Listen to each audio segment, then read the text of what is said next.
There are three major salivary glands involved in saliva production: the parotid gland, the submandibular gland, and the sublingual gland. The parotid gland occupies the gap between the ramus of the mandible and the mastoid and styloid processes of the temporal bone. It's covered in a layer of fascia called the parotid sheath, and the parotid duct will travel horizontally from the anterior edge of the gland, pierce the buccinator muscle, and empty into the vestibule of the oral cavity opposite the second maxillary molar tooth.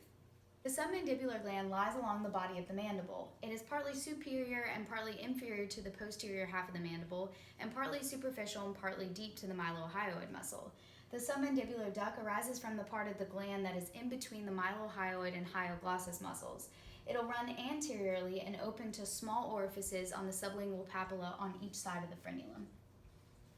The sublingual glands are small and deeply situated in the floor of the mouth between the mandible and the genioglossus muscle.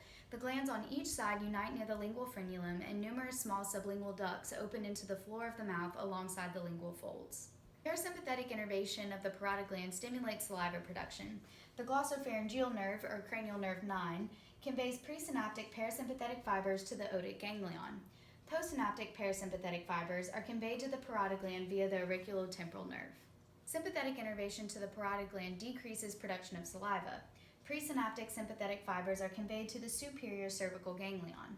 Postsynaptic sympathetic fibers are conveyed to the external carotid plexus, where they follow the course of the external carotid artery to convey their fibers to the parotid gland. The submandibular and sublingual glands share the same innervation. Presynaptic parasympathetic secretomotor fibers are conveyed from the facial nerve to the lingual nerve via the chordae tympani. The lingual nerve conveys these presynaptic parasympathetic fibers to the submandibular ganglion where they synapse.